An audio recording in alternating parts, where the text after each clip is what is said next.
is a Bramble Jam podcast.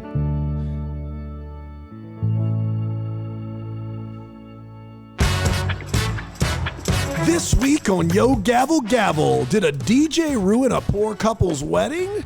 Sit back and let Judge Ross spin you some justice. And if you thought the DJ stories were done, you'd be wrong. A DJ tries to take over Easter Sunday, not on Judge Jerry's watch. Real people. Real cases. Fake justice. This is Yo Gavel Gavel.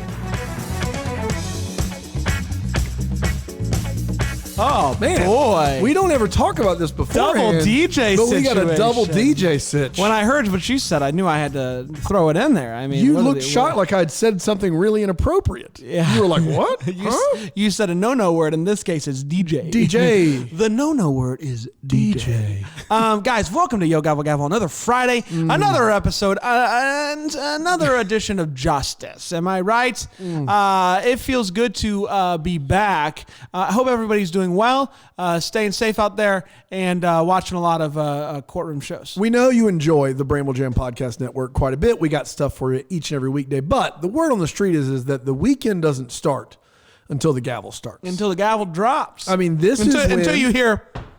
drop down and get your gavel on. Hurt This my is what knuckles we a little do. bit. You heard it a little bit? Yeah. A little bit. I knocked hard because I wanted the mic to pick it up, but it wasn't worth it. No, it was not. Hey, if it's your first time, welcome. We're so happy that you're here. Is it your first time doing a This is my podcast? first Nice recovery. Hey. Do I talk into the mic like this? It's just good to be here, I think is what I'm trying to say. And overall, I hope you have a good time listening. If you enjoy this at all, even a little bit, if you could go to Apple Podcasts, leave a review, that helps a ton. Helps us get to the top of algorithms. Hey, good Deputy Thomas. Judge Ross. We got a couple of goodies today. We're going to start with Judge Ross, I believe. Dan, you want Judge absolutely. Ross? Our favorite judge. Man, he's great. Judge Kevin Ross always brings the hammer. And here's the thing. Justice to him is no foreign concept. No, it's not a foreign concept. He doesn't want people to think it's a foreign concept. You shouldn't think it's very you shouldn't important. have it. What do we got going on today? Let me introduce you to Judy. Judy. Now, Judy was getting married, and she hired Donald Kaz, also known as DJ Kaz. That's C-A-Z-Z. DJ Kaz. Yeah. And she hired him for $800 and is suing him for the entire cost of that for playing inappropriate music at her wedding. Love it. She has her husband with her. Her husband doesn't get a name. That's life. Basically, she says that we asked for Motown. Here's the word she said. Motown type of music. 70s, 80s, love music. That's what she said. Okay. And that the defendant turned it into his very own hip hop party. Okay. Now, Judge Ross says, well, let me stop you right there, Judy.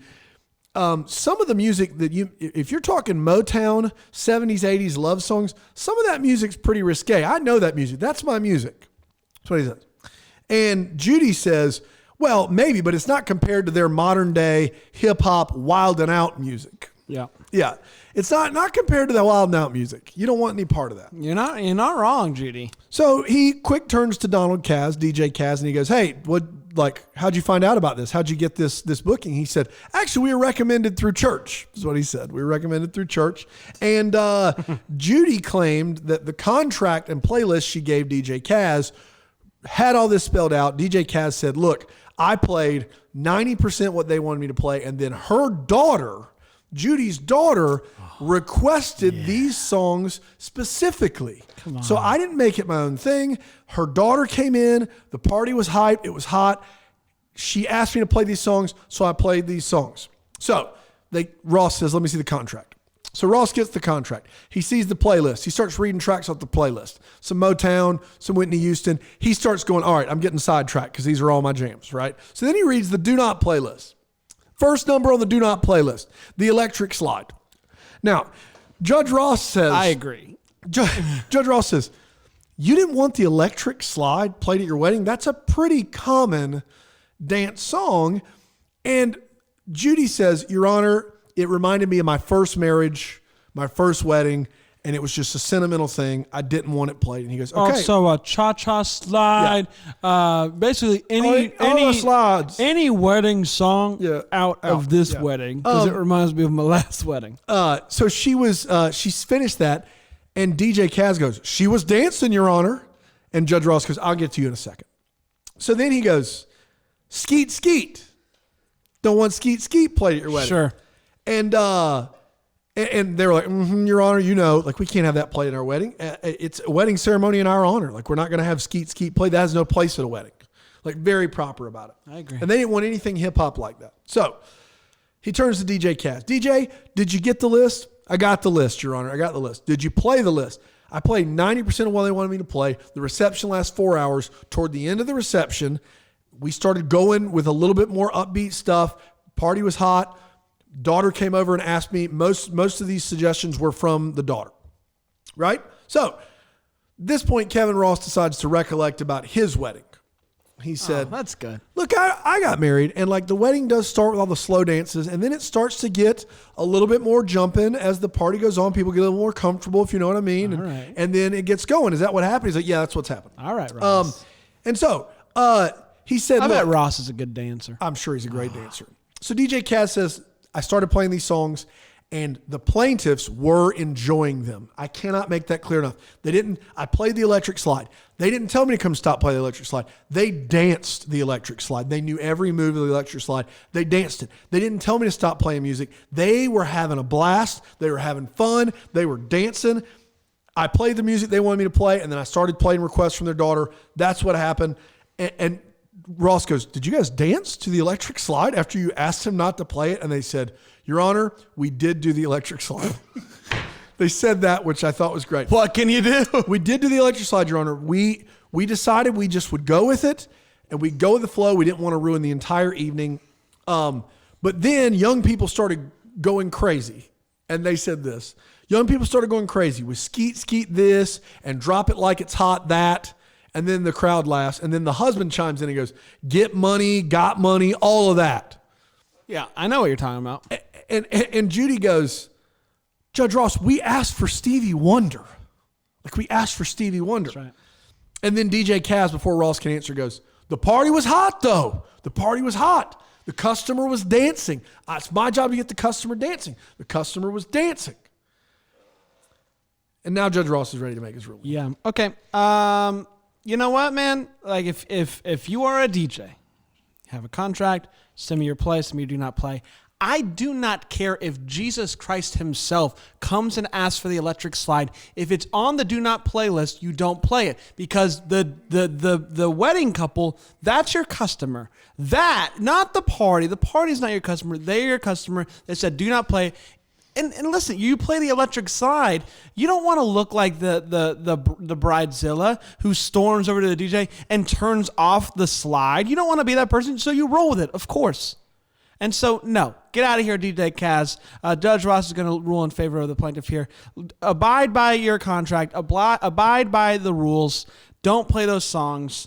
Yeah. And I will say this. You told me this earlier. The party don't start until you walk in. That's exactly right. Wow. That's exactly right. It's wild. But even in that case, you don't play the electric slide. Even if I walk in, the party starts, and I say, play the electric slide or else, DJ Kaz, you don't play it. You don't play it. I got you. So Judge Ross delivers his own brand of justice, and he says this, DJ Kaz, it's not about the DJ. It's not about the guests. That's right. It's about the bride and groom. That's right. And in most cases, it's just about the bride. That's right. I don't care if there are 10 children with requests who claim that they're related to the bride and groom. That's right. You don't play that at the bride and groom's wedding. You can play it at their wedding. That's right. And then he said, well, Your Honor, we have a non-refundable contract. That's what he says. And he says, let me see the contract. And he reads the line of the contract, to be performed these whatever. And he goes, You didn't do it. By your own testimony, you did not deliver on the contract judgment in favor of the plaintiff. That's right. That's right. Judge Ross. It was even when I doubt sometimes, a while ago when we did the he had a weird one. What was that? Was that the hair? Yeah, the hair one. The hair one. Yeah. The orange hair. He had a hair. weird one, yeah. And he changed and it didn't make any sense. Even when that happens, I come back around to Ross and I'm like, he gets it. You come back around to Ross. Because that's exactly what right. you get from the Ross. That's exactly right. Hey, do you want to, we're going to He's a good gavel. He's a good gavel. We're going to get to, we're going to gavel our way over to Judge Jerry here in a second. But first, gavel. We're going to take a quick break and we'll be right back.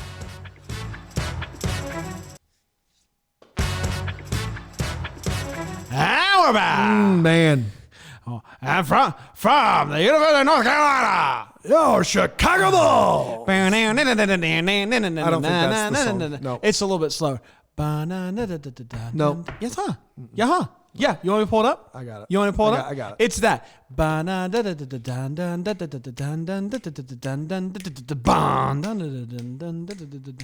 You got it? While you're getting that, I think it's very important. We're going to get to Judge Jerry and another DJ situation. Are you playing it? Judge Jerry. I'm playing it right now.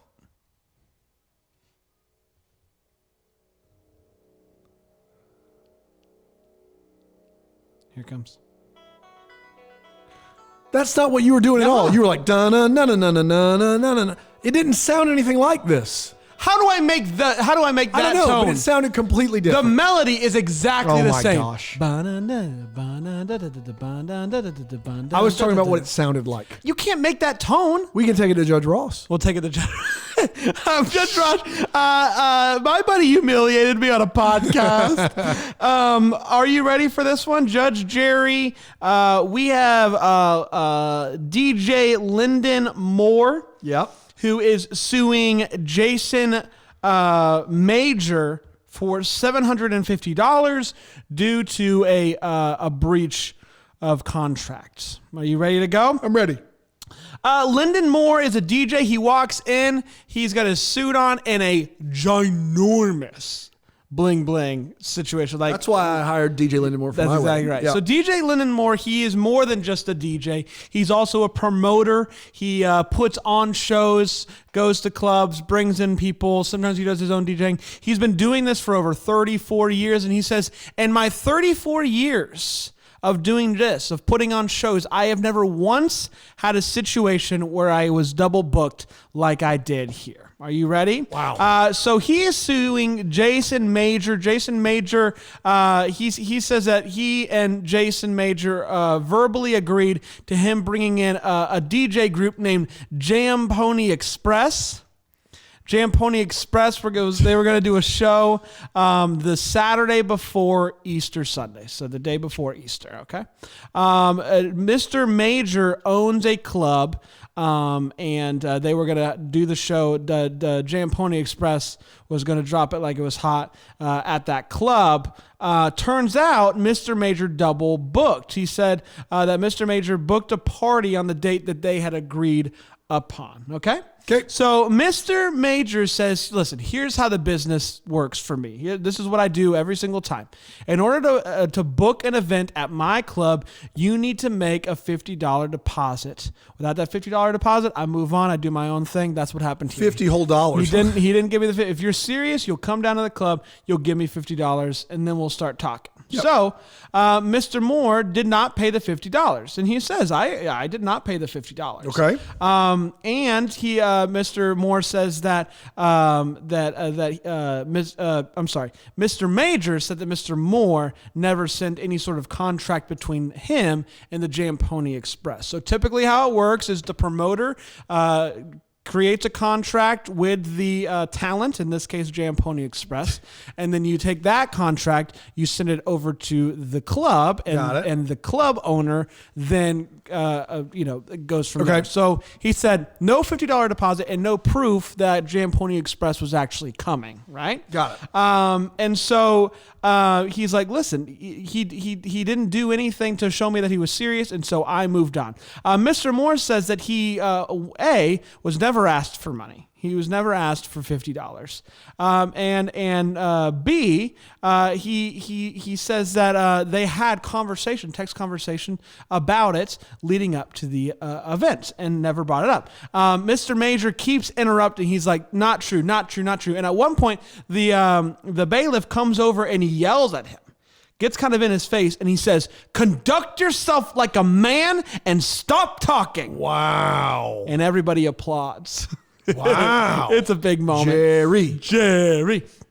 So Mr. Moore brings some text messages to the table showing that they discussed the date, agreed upon it, that they discussed ticket sales, how they handle ticket sales leading up to the event, and the other business side of things. And never once in the text messages did he mention a deposit or that he was going to book another event. Okay? Gotcha. And Jerry reads the text and says that it does show that this conversation took place starting 8 weeks prior and leading up to 3 weeks prior. Okay. And all the way up and through this But after entire... 3 weeks beforehand, he kind of ghosted him a little bit, and then he found out that there was another event. And he says, and he asked the club owner, why wouldn't you mention the deposit in these text messages? And he says, listen, it's common. Like, in order to book an event, in order to book any event space, you need to book a deposit. He came down to the club twice. He never once gave me money. Did he ask for money? He never asked for the money. There's no proof that he asked for the money. He said that there was just not enough. There was no contract showing that the band was coming or the Jam Pony Express was coming. There was no money. And so 3 weeks out, he began to be like, well, if he's not serious about this, I'm going to do my own thing. He planned his own party on the Saturday before Easter. And so this is what we have here. No contract either way, just some text messages, no money, no asking for money. It's all very gray, but he's suing for $750, which he paid to Jam Pony Express to get them to come to the event. Okay? So that's where the money is. The money, he spent the $750 to secure Jam Pony Express, the GPE, for this date to assure that they would come, but there was no real contracts. Yeah. It's all very text message and verbal, and that's where we are. What do you think Judge Jerry does? I've been gaveling on this one pretty hard, and whenever there's a gray area, I tend to side with the fact that there's no proof. And so, like, I'm sorry, this sounds like a shady arrangement. It doesn't help that he stopped texting him for the 3 weeks before the event. Because there's no contract either way. He stopped texting him because he assumed that the deal was done. There was nothing else to discuss. But it was never written. There was never a written agreement of any kind. Correct? Aside from text messages. Yeah. I'm sorry. Got a judgment in favor of the defendant. The guy gets no money. I'm sorry. All right. Judge Jerry disagrees. What? Judge Jerry says, based off of these text conversations, Mr. Moore had enough of an agreement to then go out and secure the $750. I want to see the text messages. To pay the $750. He says he was under the impression, based off of what you said, to spend the money, that he had the green light to spend the money to secure the artist. And so Judge Jerry makes it perfectly clear. Neither of you should be in business. You're both bad business people. Yeah, clearly. No one's doing contracts. No one's paying deposits. No one's asking for deposits. But because you said enough, there's enough in the text messages to make the DJ think that this was a green light. He then went and spent the $750, so he should get the $750 back. He judged in favor of the plaintiff. And of the plaintiff. I got to see these text messages because unless they don't really the text show message, the text messages. Unless it says, hey, this is it, we're doing this, or like... This is as much as we get. Hey, what date again? They give him the date. He's like, sounds good. So No, it's like... They both sound like terrible businessmen. Yeah. I don't think that the DJ's a good guy. I just think that it just doesn't add up. How is he on the hook? There's no contract. That's Judge Jerry. That's a Judge classic Jerry Judge Gavel. Jerry, not a judge. He just kind of Good gracious. He lives in the heart. He was very up until he got pretty far into this, and because there was no contract with the Jam Pony, there was no contract. With the Jam Pony Express, and there was no contract. How in the with world the club did he owner. give him money? Because he says that he was under the impression via text messages that he should move forward with this. I just don't buy it. I don't buy it. Not buying it. Jerry. That's Jerry, though. That's Jerry. That is Jerry. We did it. We did it. We absolutely did it. We gavelled hard. We gavelled well. Yes. Until next Friday, we'll gavel again. We sure will. Thank you. So that was very beautiful. That was almost like a poem. Yeah. Until next week, just remember to send this to somebody. Rate and review. All that stuff. Find us on the socials. Listen to the other podcasts. But until next week, gavel around. If you gavel this way, you'll gavel the right. Yo Gavel Gavel is a Bramble Jam podcast recorded live in Greenville, South Carolina at the Bramble Jam Podcast Network Studios. It's produced by Brandon Gray. For more information, you can go to bramblejampodcast.com/gavel.